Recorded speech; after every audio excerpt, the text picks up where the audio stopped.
Abawashtet. Good day. My name is Jaze Bearhead and I am from Paul First Nation, Treaty 6 territory. First, I'd like to say thank you to the Educational Partnership Foundation as well as Building Trades of Alberta for bringing this on-reserve training to Paul First Nation. Those 10 weeks were an experience I will forever be grateful for. Some people will say that their chosen career is something they've wanted their entire lives, but to be completely honest, the skilled trades never really interested me until quite recently, even despite the fact that both my mom and uncle are tradespeople.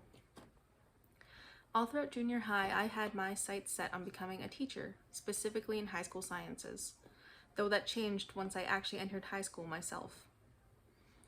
My mom forced me to take mechanics. At first, I was kind of mad at her. In my eyes, it wasn't going to help me reach my goals and therefore was a waste of time. However, after the first week or so, I discovered that I very much preferred the hands-on style of working. It contrasted heavily with another of my classes at the time, which was accounting. And despite how I excelled in accounting, I quickly discovered how much I disliked sitting at a desk, punching numbers all day. So thanks, Mom, for forcing me into a class I came to enjoy. And I guess you could say that's what opened my eyes. With this sudden epiphany, I decided to talk with my mom to learn more about her career.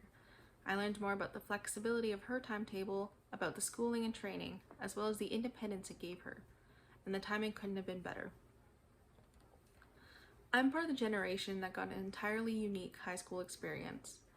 I was in my second semester of grade 10 when COVID-19 hit in March 2020.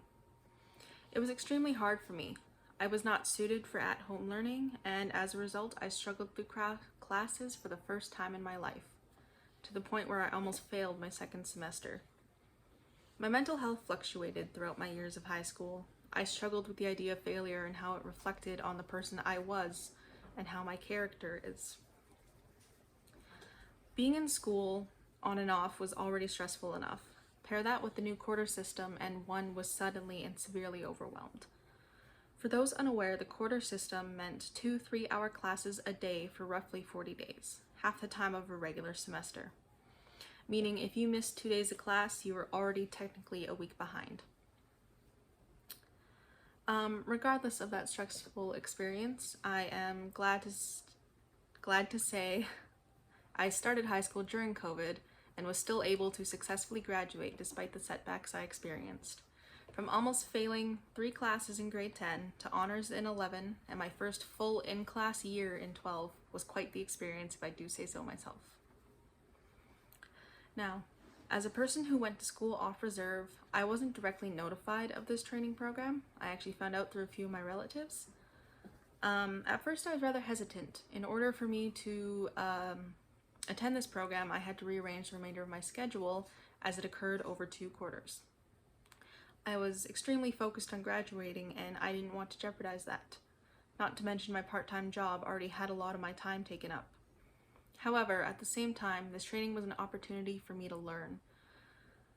As you probably know, we are never done learning. There is always an opportunity to broaden your horizons and expand your knowledge. This program allowed me to do just that. Not only was I able to learn more about a few of the skilled trades within our province, but I was taught some basic skills necessary to start building a career for myself within the trades we covered over those 10 weeks. I remember one day being asked where I found the drive to show up each and every single day for this program. And to be completely honest, it was hard.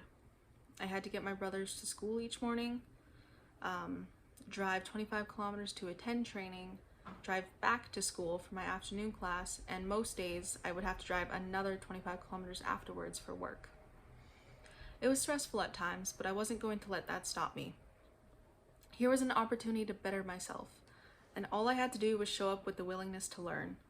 For me, this was a stepping stone, a foot through the door into the life of trades, because who better to learn from than those who have made their careers, from those willing to pass on their knowledge to a younger generation.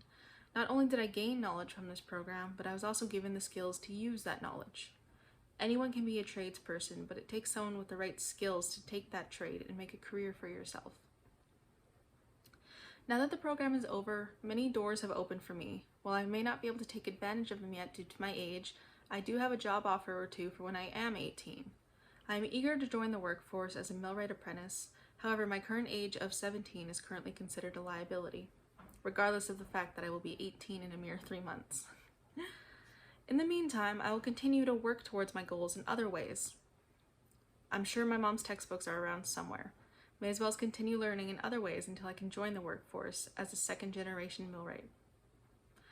As the oldest child of my generation within my family, there is the expectation of leading by example. I tried, and I like to think I did an okay job. And so I encourage anyone out there who is wondering or questioning, I encourage you to reach for the stars.